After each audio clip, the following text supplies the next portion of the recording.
Hi, everybody. Welcome back to English 221, and this is for class for Wednesday, the 7th, where we are putting some closure onto the semester by talking about Othello. And you'll see in the notes below that I have a few points that I wanted to make about Othello. I think the guest lecturer that we saw from Harvard did a very good job of giving an overview of the play. But I wanted to draw your attention, first of all, to some of the language in the play, which is particularly ugly, brutal, vulgar, and racist. Roderigo, for instance, right at the very beginning of the play, no less, Act 1, Scene 1, line 66, talks about Othello as the thick lipped one. Iago follows suit, Act 1, Scene 1, line 88, by saying that Othello is an old black ram tupping a white ewe, and also in Act 1, Scene 1, line 116, that Othello and Desdemona are making the beast with two backs. Notice how often we see Iago not only use this kind of language, but speak in prose to illustrate just how bestial and base he is. Brabantio talks about Othello's, quote, sooty bosom, unquote. Act 1, Scene 2, line 70. Now, Othello, at the beginning of the play, is reputedly liked and respected, but of course he's crossed that invisible line. Once he has married the Desdemona, everything changes. And Iago is a master manipulator of psychology, using the truth as a way to manipulate. One of the things that we're told very early on in the play by Brabantio, which is true, she deceived her father, and perhaps may thee, as he says in Act 1, Scene 3, line 292. And yes, she has deceived her father, and we've talked about this over the course of the semester, about how a female was viewed as property and that she should follow the will of her father. We saw at the very beginning of the semester where Hermia defied her father was actually successful. He certainly wasn't very happy about it, and that was in Midsummer Night's Dream. Now, here we are at the ending of the semester, another daughter defying her father. But this will not end well. And Iago, of course, being very clever, says in Act 3, Scene 2, line 206, she did deceive her father, marrying you to Othello. And of course, that eats at Othello. Jealousy is that green eyed monster.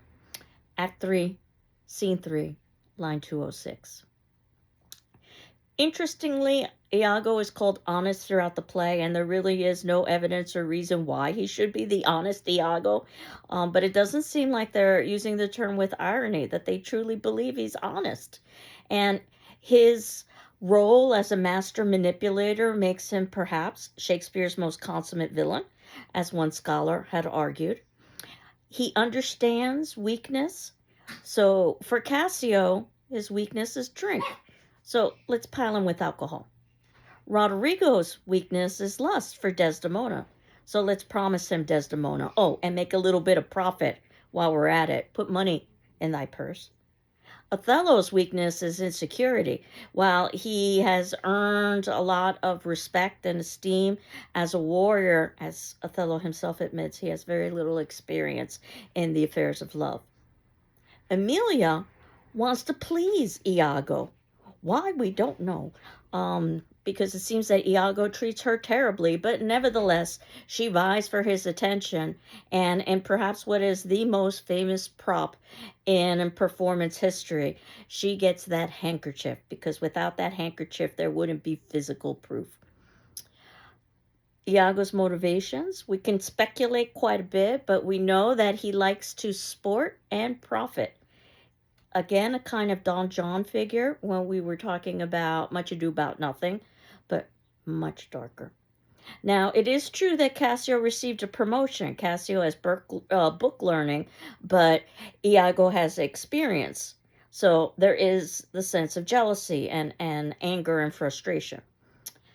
And it is true that Roderigo has a nice amount of money to spend, and it's never a bad idea to earn a little bit of profit while you are in the middle of your machinations. So perhaps that also helps to motivate Iago. And it's mentioned once, only once, Emilia is rumored to have had an affair with Othello, the Moor, the dark-skinned individual. Since it's mentioned only once, we assume it's just a rumor. We know how devastating rumors can be. We saw that in Much Ado About Nothing, which is really the comedic version of Othello. We will definitely see it with Othello. And as is not too surprising about Shakespeare at this point in the semester, he can be quite progressive, especially when it comes to women's rights. Emilia has a wonderful speech in Act 3, Scene 4, line 103, talking about how men are stomachs and basically they digest their wives. Desdemona talks about in Act 4, Scene 3, line 86, that it's the husband's fault if wives fall. Rather progressive idea. But in this play, we see men treating women horribly. It really is a play of domestic violence. Iago treats Emilia horribly. Othello treats Desdemona horribly. Cassio treats Bianca horribly. And Emilia and Desdemona are complex characters. Again, not surprising for Shakespeare. And we know already that we can expect layers of complexity. Perhaps Emilia and Desdemona are both strong women. After all, not only do Emilia and Desdemona make some rather progressive observations about gender in this play, but at the ending of the play, Emilia stands up to Othello. Stands up to her husband Iago. Not that that in any way prevents the tragedy that occurs with Othello and Desdemona. Desdemona, even more complicated. At the very ending of the play, when she's asked who's responsible, she says, I myself. At the time of the Renaissance, that would have been seen as noble, that she maintains her sense of honor and her sense of dignity and her sense of loyalty. Of course, from a modern day perspective, it seems it's very unjust. And perhaps both these women can be strong and weak. Othello is also a complicated character. He is a good man. He is probably a much better person than Macbeth, who at the very beginning of the play is so easily persuaded by the witches to pursue evil and to run after his ambitions that we have to suspect that at least on some subconscious level, Macbeth has been contemplating this idea. In fact, in some of the readings of the play, it's been suggested that the witches are really just subconscious personifications. Othello is a good man and a great warrior who loves Desdemona. But, and there is a but, he is easily manipulated, and his ending rationalization for why he must kill Desdemona, not just humiliate her at the altar, which is something that we saw in Much Ado About Nothing, yet she must die, else she'll betray more men. Act 5, Scene 2, line 6. And Othello's final speech leading up to his suicide, remember, I've done the state some service, and they know it, which perhaps is true. Or perhaps it's just self-indulgent, that he doesn't want to take responsibility for the role that he's played in this murder. Act 5, Scene 2, line 339. Now, there's a spoken word performance about Shakespeare, which I think is excellent. It's 5 minutes long, and I'm going to ask you to watch that. And that is in the link under the 6th section for Othello.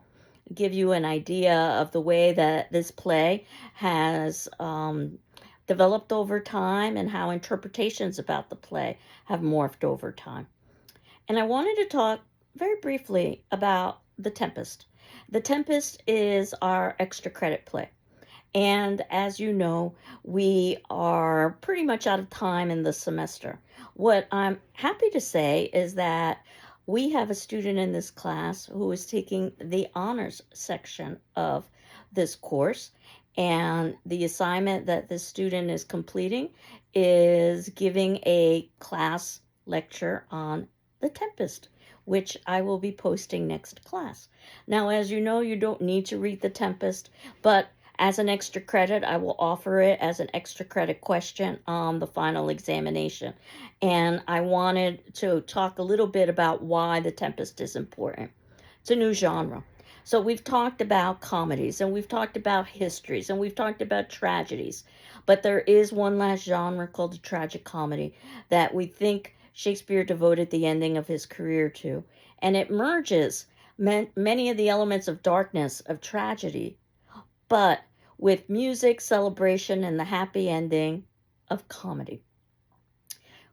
Scholars believe The Tempest is Shakespeare's last play before his retirement, and that this play, in some ways, is very different from any of the other plays that Shakespeare has written.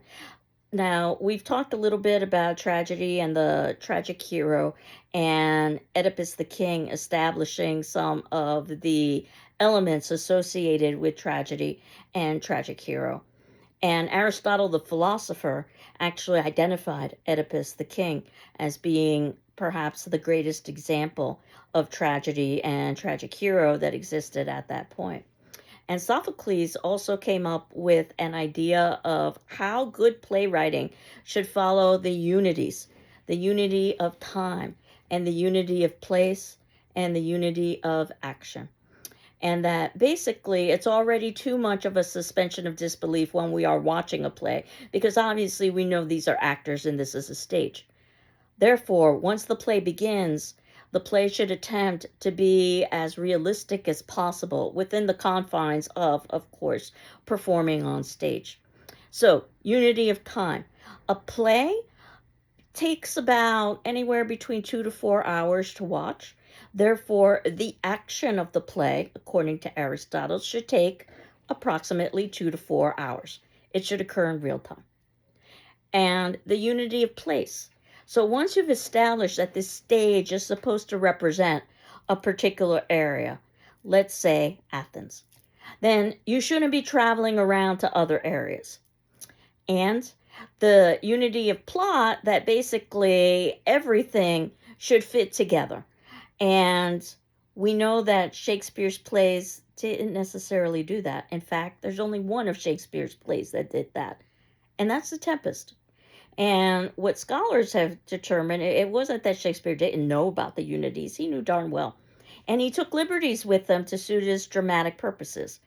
But in his last play, perhaps a swan song, he decided to keep to the unities, which you'll learn a little bit more about The Tempest from one of your classmates. So I don't want to give too much away. But the main character is a man named Prospero who dabbles in magic and controls and manipulates. And many people have argued that Prospero is basically a stand-in for Shakespeare himself, saying goodbye to his career through the character of Prospero. Now, we've talked about different kinds of performances. In fact, I've even suggested a spoken word performance for Othello. There was a series that was put on an HBO of Shakespeare's plays called Shakespeare's Animated Tales, where the idea was to animate Shakespeare's dramas into segments of about 25 minutes or so. And obviously, they would be quite simplified. And they were supposed to appeal to younger audiences because they were animated. However, they could also appeal to older audiences. So there's a version of Macbeth, for instance, that's quite dark in Shakespeare's animated tales. But if you're looking for performances and you're looking for a rather short performance, obviously liberties have been taken and cuts have been made. I've included the animated tales link to The Tempest, which is approximately 25 minutes long. So that'll give you a little bit of an idea of the play. But as you know, there's so many resources. You could see the BBC version of The Tempest and have it be almost word for word.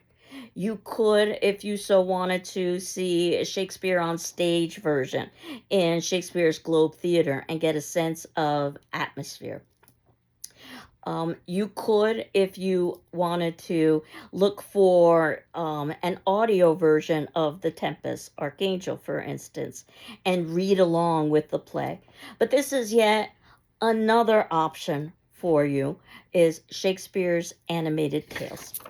So, In terms of thinking about today's attendance question, which will be due on Friday the 9th, and again, if you need an extension, please let me know. The question is, what do you think is one of the most important quotes in Othello, and why? I've suggested a few. You can feel free to use one of those or come up with your own. There are many important quotes in Othello. So next class, we will have a guest lecturer, one of our very own, talking about The Tempest. And of course, as you know, after that is our final examination. It'll be open book, open note, essay exam, where I will post it and offer you 24 hours in which to take that examination. But I don't expect you to spend 24 hours taking that exam.